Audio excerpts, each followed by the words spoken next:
आज के इस लेक्चर में हम बात करने वाले हैं merits of object oriented programming and demerits of object oriented programming. हम ये भी बोल सकते हैं कि advantages of object oriented programming हम इस लेक्चर में देखेंगे और साथ ही साथ हम बात करेंगे इसके डिसएडवांटेजेस। हम ये देखने वाले हैं कि जो ऑब्जेक्ट ओरिएंटेड प्रोग्रामिंग हमने जो प्रोसीजरल ओरिएंटेड प्रोग्रामिंग थी हमारी पीओपी, उसके जो ड्रॉबैक थे उसको ओवरकम करने के लिए हमने यूज़ कर रहे थे हम। तो इस प्रोग्रामिंग लैंग्वेजेस या इस प्रोग्रामिंग अप्रोच के भी क्या डिसएडवांटेजेस है और क्या एडवांटेजेस है वो हम डिस्कस करेंगे इन दिस लेक्चर। तो सबसे पहले हमारे पास में मेरिट्स की बात की जाए तो पहली जो हमारी मेरिट्स है इसकी है improved software development productivity. Improved software development productivity ये क्या होती है? हमारा जो सॉफ्टवेयर होता है उसको हम उसकी जो प्रोडक्टिविटी है उसको हम इम्प्रूव कर सकते हैं by the use of object oriented programming. कैसे? हमने कुछ कॉन्सेप्ट पढ़े हुए थे, मॉड्यूलरिटी, एक्सटेंसिबिलिटी एंड रीयूजेबिलिटी, जो कि इसके की पॉइंट्स है किसके? ऑब्जेक्ट ओरिएंटेड प्रोग्रामिंग के। तो मॉड्यूलरिटी, रीयूजेबिलिटी एंड एक्सटेंसिबिलिटी की मदद से क्या होता है, हमारा जो प्रोडक्ट बना रहे हैं, जो सॉफ्टवेयर बना रहे हैं, उसकी प्रोडक्टिविटी क्या हो जाती है? इम्प्रूव हो जाती है। हम इसको एक एग्जाम्पल के थ्रू समझेंगे। पहली बात आती है हमारे पास में मॉड्यूलरिटी की। तो मॉड्यूलरिटी क्या होती है हमारे पास? हम बात कर रहे हैं मॉड्यूलरिटी। तो मॉड्यूलरिटी मीन्स मॉड्यूल बनाना। मॉड्यूलरिटी मीन्स मॉड्यूल बनाना। एज वी नो दैट हम डबल ओपी में हमारा जो प्रोग्राम होता है, डबल ओपी में हमारा जो प्रोग्राम होता है उसको हम डिवाइड कर देते हैं नंबर ऑफ ऑब्जेक्ट में, object 1, object 2 and object 3। Same ये जो ऑब्जेक्ट है इनकी प्रॉपर्टीज़ कहाँ लिखते हैं हम? क्लास के अंदर। Class is the place where we define the properties of object. तो ये जो क्लास है इसके अंदर क्या होंगे? इस ऑब्जेक्ट से एट्रीब्यूट्स एंड इसके बिहेवियर। इस ऑब्जेक्ट के एट्रीब्यूट्स एंड बिहेवियर क्या होंगे? इस क्लास के अंदर होंगे। अब ये जो बिहेवियर है, बिहेवियर यदि हम प्रोग्रामिंग टर्म में बात की जाए तो एक्चुअल में क्या है? फंक्शंस। तो इन फंक्शंस को हम क्या कर सकते हैं? ग्रुप कर सकते हैं। तो हम जब मान लीजिए मेरे पास में एक क्लास है, उसके अंदर 3 फंक्शन है, फंक्शन 1, फंक्शन 2 एंड फंक्शन 3, एक और हमने बना लिया फंक्शन 4। यदि मैंने ये 2 फंक्शन को ग्रुप कर दिया, इन 2 फंक्शंस को ग्रुप कर दिया, तो ये क्या बन गया मेरे पास में? मॉड्यूल बन गए हैं। 2 मेरे पास में क्या हो गए हैं? मॉड्यूल हो गए। तो ग्रुपिंग ऑफ फंक्शंस जब हम करते हैं तो इनको बोलते हैं मॉड्यूल। ये क्यों करते हैं? ताकि हमारा जो प्रोग्राम का स्ट्रक्चर क्या हो, हमारे प्रोग्राम का जो स्ट्रक्चर है वो कैसा हो जाए? सिंपल। यदि हमारे प्रोग्राम का स्ट्रक्चर कॉम्प्लेक्स है तो कैसा हो जाएगा? अब सिंपल हो जाएगा। तो प्रोग्राम मॉड्यूलरिटी के थ्रू हम क्या कर सकते हैं? किसी भी सॉफ्टवेयर की कॉम्प्लेक्सिटी को हम कम कर सकते हैं।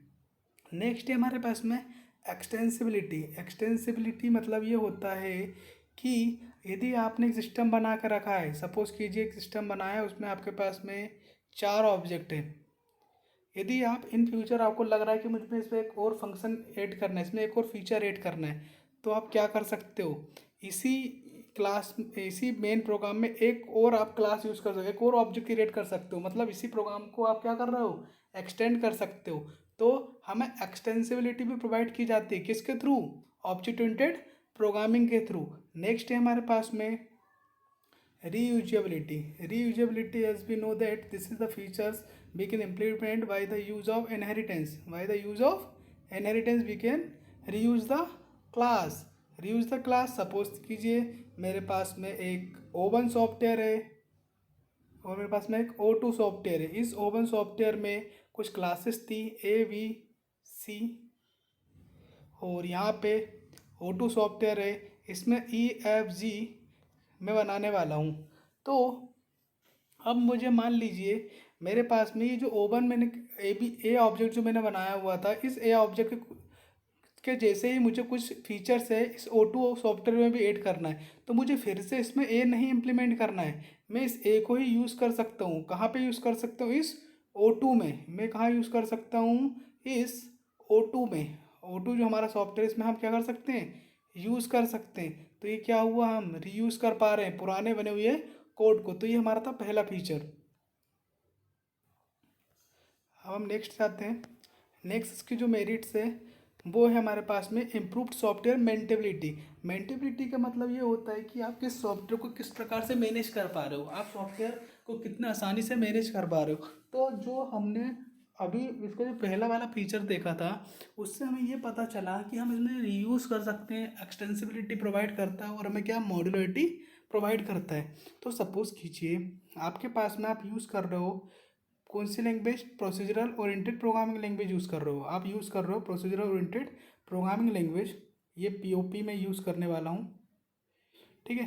तो ये पीओपी में क्या हो रहा है एक्चुअली, जब मुझे कभी कोड बनाने के लिए दिया जाएगा तो पीओपी में क्या है, हम सीधे कोड लिखना स्टार्ट कर देते हैं। हम सीधे कोड क्या करना पड़ता है, लिखना स्टार्ट कर देते हैं।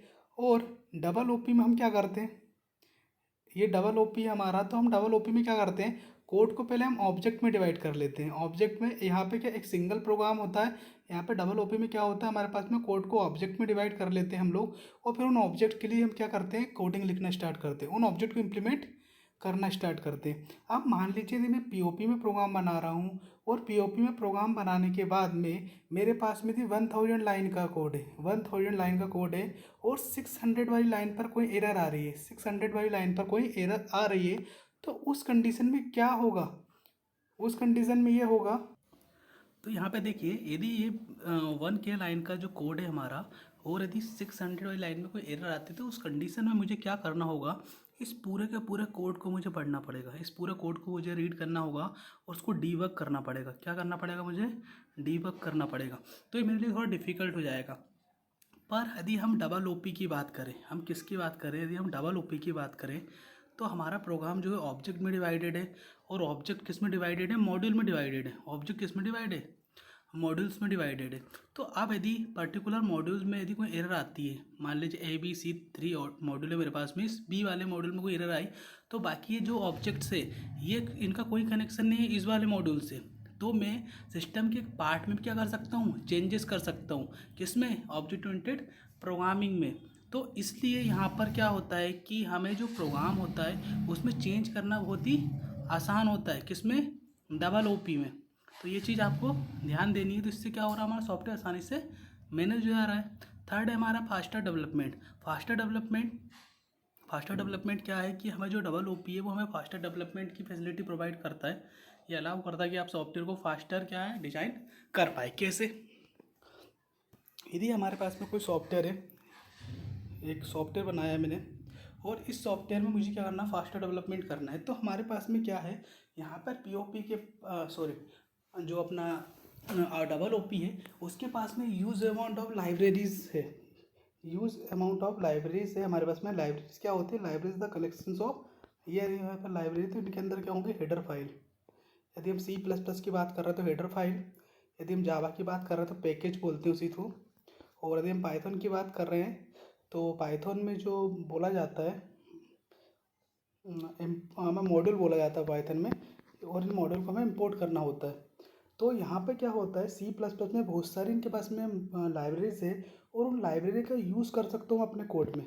इन लाइब्रेरी का क्या कर सकता हूँ मैं, यूज़ कर सकता हूँ। कहाँ यूज़ कर सकता हूँ, जब मैं कोड डिज़ाइन कर रहा हूँ, जब मैं अपने सॉफ्टवेयर बना रहा हूँ, तो मुझे यदि मैं लाइब्रेरीज का कोड करके यदि मैं प्रोग्राम बनाना चाहता हूँ तो ये प्रोग्राम जो है वो ज़्यादा जल्दी डेवलप हो जाएगा। तो जितनी ज़्यादा लाइब्रेरीज को ये सपोर्ट करेगी कोई प्रोग्रामिंग लैंग्वेज, कोई भी ऑब्जेक्ट ओरिएंटेड प्रोग्रामिंग लैंग्वेज जितनी ज़्यादा लाइब्रेरी को सपोर्ट करेगी उतना फास्टर हम उसमें क्या कर सकते हैं, सॉफ्टवेयर का डेवलपमेंट कर सकते हैं। नेक्स्ट है हमारे पास में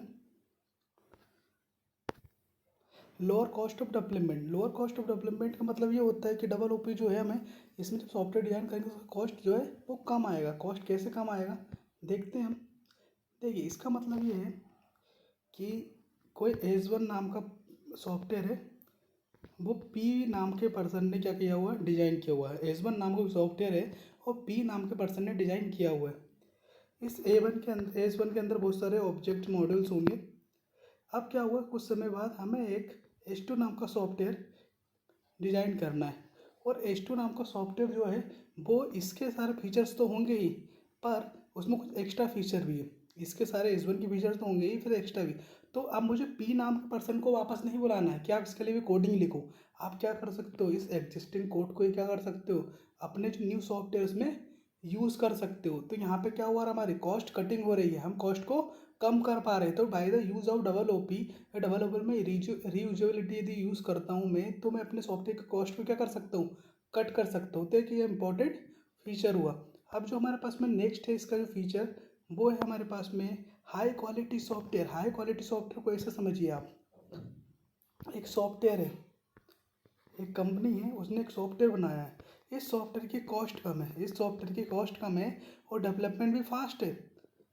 तो ये क्या हुआ, कुल मिला के इससे क्या होगा, कंपनी जो है जल्दी से जल्दी सॉफ्टवेयर डिज़ाइन कर पाएगी और उनको कम कॉस्ट में क्या कर पाएगी, डेवलप कर पाएगी। तो ये जो दो फीचर है आपके, कॉस्ट लेस कॉस्ट वाला और जो फास्टर डेवलपमेंट में, इसके थ्रू क्या हो रहा है, हमारा ओवरऑल सिस्टम में क्या हो रहा है, इम्प्रूव हो जा रहा है।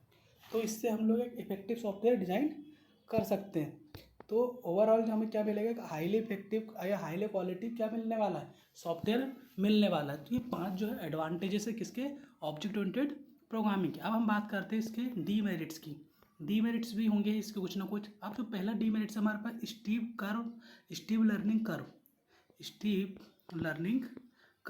लर्निंग कर्व का मतलब ये होता है कि जब कोई पर्सन पीओपी पे काम कर रहा है, जब कोई पर्सन पीओपी पे काम कर रहा है, तो उसको पता है कि मुझे कोई कोड आया, तो कोड में मुझे मेन बनाना है, मेन फंक्शन बनाना है, उसके अंदर सीधे कोड लिखना स्टार्ट कर देना, कोडिंग कर देना।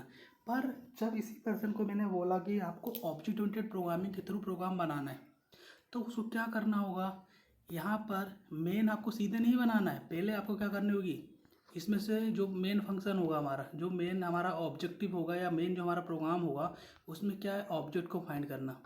पहले हमें क्या फाइंड करने पड़ेंगे, ऑब्जेक्ट। और फिर ऑब्जेक्ट को फाइंड करने के बाद क्या करना होगा, उन ऑब्जेक्ट के एट्रीब्यूट्स बिहेवियर को क्लास में लिखना होगा। साथ ही साथ ये समझना कि इन ऑब्जेक्ट के बीच में रिलेशनशिप क्या है, क्या इंटरेक्शन है इनके बीच में, कैसे कम्युनिकेशन कर रहा है। तो ये जब एक न्यू प्रोग्रामर होता है जो पीओपी से डबल ओपी पे शिफ्ट करता है, तो उसके लिए थोड़ा सा डिफिकल्ट होता है, ये सीखना थोड़ा सा डिफिकल्ट हो जाता है, क्योंकि पीओपी पे सीधे इंस्ट्रक्शन लिखना है। यहाँ पे आपको ऑब्जेक्ट के कॉन्सेप्ट समझने पड़ेंगे, क्लास के कॉन्सेप्ट समझने पड़ेंगे, कैसे ऑब्जेक्ट इंटरेक्ट कर रहे हैं, कैसे ऑब्जेक्ट क्रिएट करना है, ये सब चीज़ थोड़ी सी डिफिकल्ट हो जाती है। तो इसलिए बोलते हैं इसको स्टीव लर्निंग कर्व, क्योंकि यहाँ पे थोड़ी सी प्रॉब्लम आती है जो न्यू प्रोग्रामर होता है, जो डबल वो पीओपी से डबल ओपी पे क्या कर रहा है, शिफ्ट कर रहा है। अब हमारे पास में नेक्स्ट है large program size. Large program size, यहाँ पे जब हम डबल ओपी के थ्रू कोई प्रोग्राम बनाएंगे, तो हमारे जो प्रोग्राम का साइज़ है वो क्या होगा, इंक्रीज़ हो जाएगा, बढ़ जाएगा। क्यों बढ़ जाएगा, देखिए, यदि मेरे पास में एक मुझे फैक्टोरियल का प्रोग्राम बनाना है, मुझे बनाना है प्रोग्राम फैक्टोरियल का। अब यदि मुझे पीओपी में बनाने डिज़ाइन कर रहा हूँ पीओपी, तो मुझे क्या करना होगा, एक मेन फंक्शन बनाना होगा, उस मेन फंक्शन का मुझे फैक्टोरियल फाइंड करने का कोड लिख देना है। अब यहाँ पे मैंने फैक्टोरियल फाइंड करने का कोड लिख दिया। ये मान लीजिए ये कोड जो है 15 लाइन का है, 15 लाइन का है। अब इसी कोड को मुझे लिखना होगा डबल ओपी के थ्रू। तो डबल ओपी में क्या करना होगा, सबसे पहले मुझे फैक्टोरियल का कोड लिखने के लिए क्लास बनानी होगी। उस क्लास के अंदर एट्रीब्यूट्स एंड बिहेवियर लिखने होंगे। जब ये क्लास बन चुकी होगी, तो मुझे इस क्लास का क्या करना होगा, ऑब्जेक्ट क्रिएट करना होगा। ऑब्जेक्ट कहाँ क्रिएट होगा, उस मेन फंक्शन के अंदर। तो ये जो हमारा जो 15 लाइन का कोड होने वाला था, 50 लाइन का कोड, उसका अब साइज कितना हो चुका हमारा, मान लीजिए 30 लाइन। तो जो हमारा जो कोड का साइज़ है वो जो हम डबल ओपी यूज़ करेंगे भाई, और हम इसमें यदि क्लास एंड ऑब्जेक्ट का यूज़ कर रहे हैं, तो उसमें हमारा जो कोड का साइज होगा वो क्या होगा, बढ़ जाएगा। तो हमें ये डबल ओपी प्रोग्राम का जो साइज है वो क्या है, बड़ा हुआ मिलता है। अब प्रोग्राम का साइज़ हमें बड़ा हुआ मिलता है, एक इसकी डिसवांटेज कि प्रोग्राम का साइज़ बड़ा मिलेगा तो हमारा स्पेस मेमोरी में क्या होगा, ज़्यादा लगेगी। नेक्स्ट जो है हमारे पास में स्लोअर प्रोग्राम्स का मतलब क्या होता है, समझिए इसको। जब यदि हम पीओपी में प्रोग्राम बना रहे हैं, 15 लाइन का प्रोग्राम बन रहा है और डबल ओपी में 30 लाइन का बन रहा है, डबल ओपी में 30 लाइन का बन रहा है, तो यदि एक सेकंड को एक स्टेटमेंट को एग्जीक्यूट होने में 1 सेकंड लग रहा है, तो ये 15 सेकंड में एग्जीक्यूट हो जा रहा है। ये कितने सेकंड में हो रहा है, 30 सेकंड में एग्जीक्यूट हो रहा है। तो हमारा ओवरऑल सॉफ्टवेयर है वो एग्जीक्यूट, उसको चलने में टाइम ज़्यादा लगेगा। कब, जब हम डबल ओपी के थ्रू कोड लिखेंगे। नेक्स्ट है हमारे पास में not suitable for all types of programmer. देखिए हमारे पास में जो है प्रोग्रामिंग पैराडिग्म की बात की जाए तो हमारे पास में 4 प्रकार के functional programming, logic programming, procedural oriented programming and object oriented programming, ये 4 जो है हमारे पास में अप्रोच है जिनको हम फॉलो कर सकते हैं। कब? जब हम कोड बना रहे हैं, कोई सॉफ्टवेयर डेवलप करना चाहते हैं किसी प्रोग्रामिंग लैंग्वेज के थ्रू। मान लीजिए आपके पास में एक पर्सन आया P1 और वो आपसे एक सॉफ्टवेयर डिज़ाइन करवाना चाहता है। आपने क्या किया, सॉफ्टवेयर को डिज़ाइन कर दिया डबल ओपी से, डबल ओपी की अप्रोच फॉलो करके सॉल्व कर दिया। इससे क्या, उसकी एफिशिएंसी डिक्रीज़ हो गई, एफिशिएंसी क्या हुई, डिक्रीज़ हो गई। पर इसी सॉफ्टवेयर को आप फंक्शनल प्रोग्रामिंग यूज़ करते तो इसकी एफिशिएंसी इंक्रीज़ हो जाती। तो ये ज़रूरी नहीं है कि ऑलवेज ऑल प्रोग्राम जो है ऑब्जेक्ट ओरिएंटेड प्रोग्रामिंग के थ्रू सॉल्व करेंगे। ऑलवेज ऑल प्रोग्राम यदि आप ऑब्जेक्ट या ऑल प्रॉब्लम को आप ऑब्जेक्ट ओरिएंटेड प्रोग्रामिंग के थ्रू सॉल्व करेंगे तो वो आपको एफिशिएंट रिजल्ट देगा, इसको एफिशिएंसी बढ़ेगी। ये ऑलवेज ज़रूरी नहीं है। तो ये इसका क्या हुआ, डिसएडवांटेजेस हुआ। तो ये हमारे 4 जो है इसके डिसवांटेज है या डीमेरिट्स बोल सकते हैं, और 5 जो है हमारे मेरिट्स है। इसी के साथ में ये हमारा जो लेक्चर है वो फिनिश होता है। यदि आपको कोई डाउट हो तो बोलिए, आपको कोई क्यूरी हो तो आप मुझसे पूछ सकते हैं। These are the textbooks and reference books that you can use for your study. Thank you so much for watching the videos.